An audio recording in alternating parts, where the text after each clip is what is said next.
Friendships have barbed me different styles. I have seen things and just like being weird. I just don't see how we can break bread when you're literally trying to kill me. Your character is bad and you don't have anyone to tell you.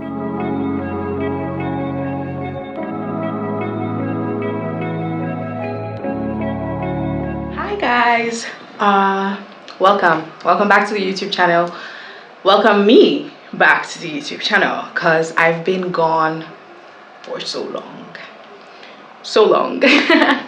I'm not even going to give you an explanation, honestly, because what would I say? A lot has happened anyway, and I think I will do like a life update video, and I hope that this is me coming back. I can't make any promises yet just because I don't want to promise and fail. I've done that too much on this channel, and the fact that you guys are still here and I'm still getting like comments on like old videos, it shows that you're real ones, and I should be more like you. I definitely should be more like you. This this video is super spontaneous. I was scrolling on TikTok and I came across someone's video that gave me the idea for this video, so I decided, hey, why not? Let's do it. And what I'm going to be talking about today is my hot takes on female friendships. I made a quick list of some things that I think are my hot takes. I don't know how many I'm going to get through on this video, but that's what I'm going to do. I don't expect this to be a super long video, so yeah, let's get into it. My first hot take is not all your day ones are meant to be your forever ones, and let's get right into it. I've always been the type of girl that really believed in forever friendships. Like, I held friendships close to my chest, and I always used to say, oh my god, I found my forever ones. Like, these are the ones that I'm riding and dying with. These are the ones that are going to like be my children's aunties and I'm going to grow old with. And yeah, I feel like I found my tribe. I found my forever people. But over the last couple of years, wow, friendships have barbed me different styles. I have seen things. In the eyes of friends, and I've just like, I guess, had a change of mind when it comes to that. Yeah, like, some friendships will end. The ones that you don't expect to end, they will end. And sometimes they'll end for maybe the silliest reasons, or sometimes they will end for the craziest reasons, and sometimes it will just fizzle out, honestly, and it's fine. Like, I've just come to a place where I'm at peace with that. Like, I'm holding on to all the friendships I have right now, but I'm also conscious of the fact that this might end, and if it does, that has to be fine. And this leads me to my second hot take. Friendship breakups, they're worse than relationship breakups. This is the hill I'm willing to die on. I'm willing to die on the hill that breaking up with your girlfriend, your female friend, is many times harder than breaking up with your boyfriend or like your romantic relationship. And maybe for me that is because, like I said, like, I used to just feel like my female friendships were like my sisters, like, we're doing this thing for life. With relationships, like, I've always kind of taken them with a pinch of salt. Like, yeah, like, people will be moving crazy, and there's a part of me that always just holds space for the fact that that might end. And so up until this point, my experience has been that female friendships have really torn my heart. Like, I've been heartbroken worse than my like romantic relationships that have come to an end, because it's been years since like some of these friendships have ended. But I'm telling you, I still grieve these friendships. Like, I miss them a lot. Sometimes every day I see funny things and I think of them. Like, I read something and I'm like, damn, this is the only person that I could talk about this with, and they are no longer in my life. But with like romantic relationships, when it has passed, and I literally just move on. So that's a hill I'm dying on. That's a hot take I have, that female friendship breakups are so much worse than romantic breakups. I also feel like silence between friends doesn't always mean distance. I have friends that are my ride or dies. Like, I hate that word, low key. But yeah, no, those are my people. But sometimes we go time without speaking, and that's just adulthood, right? Like everyone is going through a different season of life, everyone is going through a different phase, and sometimes it means that you don't speak as often as possible, or as often as you would want. But for me, that does not change like the quality of the friendship. Like that's still my babe.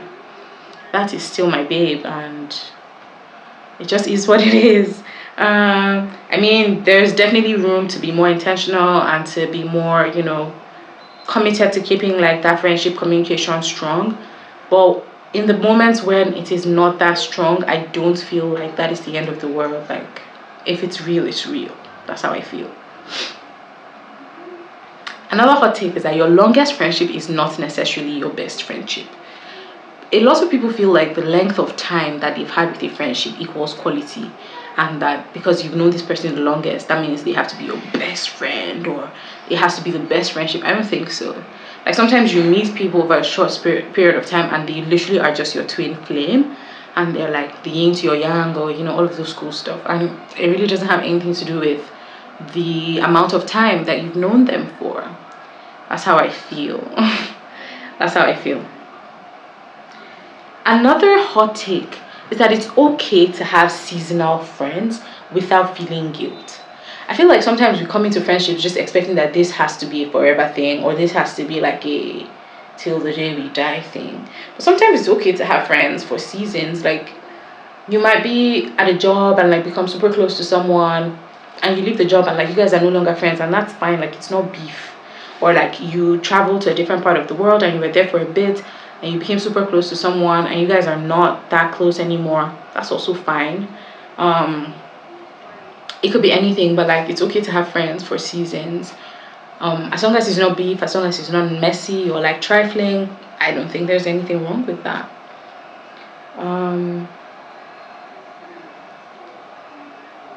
I have this hot take, and it is that money will expose character faster than gossip. Clock that. Clock that tea. I really, really feel so. Like there's some friends that really just be moving really weird around money. And just like being weird. And what I'm going to say is don't overlook it. Don't overlook it. That friend that's being weird about money to maybe other people, it will touch you. It's only a matter of time it will touch you. I think it's like really weird. It's really weird, and it shows character a lot. And do with this information what you will. I'm not saying don't be their friend anymore. I'm not even saying anything that's extreme.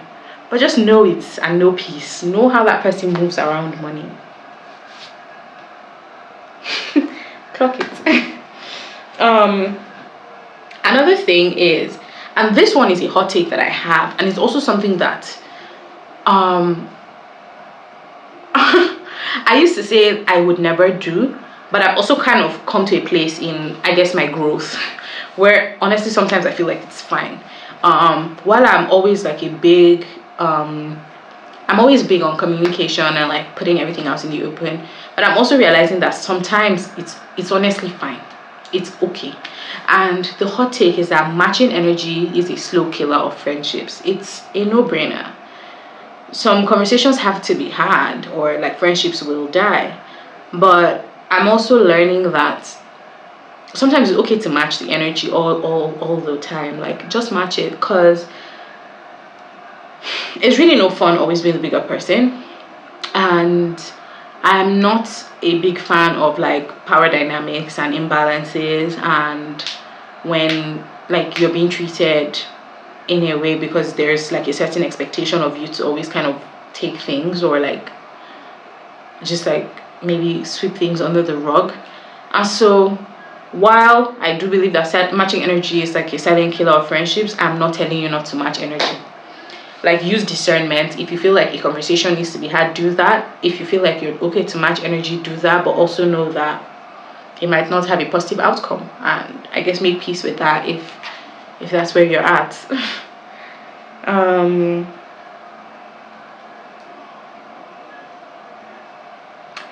Okay, this one is that female friendships are often romanticized but rarely resourced. And I think this can be an even deeper conversation. Because I'm all for the fact that like everyone is waking up to the importance and beauty of friendships. I love friendships. I feel like my friends make my world go round. I love friendships, and I love that we're romanticizing it, because I do think it's such an important part of the human experience. But I do feel like female friendships are very, very romanticized but rarely resourced. And by that I mean that sometimes it takes money and like effort and like emotion and resources to make these things work. But it's always either that maybe some people don't feel like doing the heavy lifting, or nobody wants to do the heavy lifting, and it's just like, I don't know, just less than it can be. I also think it's really weird that there's some people like that are very happy to like put all of their resources into like their romantic relationship, maybe with a man or whatever, but they're not able to do the same for their female friendships, because on some level they just view these like sort of relationships as less than. But that's a different conversation. That's a different conversation. I also think that another hot take is that some friends are better in groups and not one-on-one. Like, I know we always talk about having group friendships, there's like an inner circle, or like in group friendships some people are always closer than other people. That's all true, but that's not what I'm speaking on. I'm speaking on some people's individual vibe. Like, some people are cool to be friends with as a part of a larger group, but when you try to like be friends with them one-on-one, it's kind of weird and it doesn't quite hit the same way. So that's a hot take I have. Some people are really just better in group settings. Another hot take I have is that friends who disappear when you're down were never really present. They were probably just riding a high wave, but not really an active part of your life. And that's why when you don't have the like energy to keep the tempo up, they're kind of not there, because they were really there to begin with. They just weren't. Let's see, I think I have maybe 2 more hot takes. I don't think that certain levels of friendships can survive political differences and like ideological differences. We like to say that if there's respect, like it's fine, but I really don't think so. I don't think so, because like things like politics or like values or like these like core beliefs, I think they are deal breakers. I think they're make or break things. I just don't see me being like super close friends with someone that supports like maybe political regimes that are literally killing me, or supporting laws that are literally harmful to me or harmful to people that I love, or just making life hard for the masses. I just don't see how we can break bread when you're literally trying to kill me. I don't think you can, like, I don't even think that respect can exist, because clearly you don't respect my life, my life. You don't respect my rights to be alive and my human rights and my dignity. So I personally don't think that there's any respect that can exist that will allow me to be like super close to someone that has like opposing political or like value systems. I don't agree with that. I don't. Let's see. Yes, I'll end with this one. Sometimes a friend who tells it like it is actually just rude. That's, oh, I'm just brutally honest. You're just badly behaved. Your character is bad and you don't have anyone to tell you. Yeah, because you can tell people the truth without being unkind. You can tell people how it is without reducing them and stripping them of their dignity. I'm saying this as the person that used to be this person. I used to be the kind of person that used to be like, oh, I'm just brutally honest. Girl, just work on yourself. Like, your character is bad and nobody likes that. Yeah, so I'm going to end here. This has been fun. I haven't chatted in front of the camera in so long. You will not believe I had to look for my camera to record this video. I did not even know where it was. But I'm hoping that this is me making my way back to the channel. I will attempt to vlog. So hopefully a vlog will go live after this. And we'll see how that goes, because honestly I don't be getting up too much. I just wake up and go to work and come back home. But I will try to vlog and we will see how that goes. I hope you enjoyed this video. I'm so sorry that I've been gone for so long, but I'm back. See you on the next one.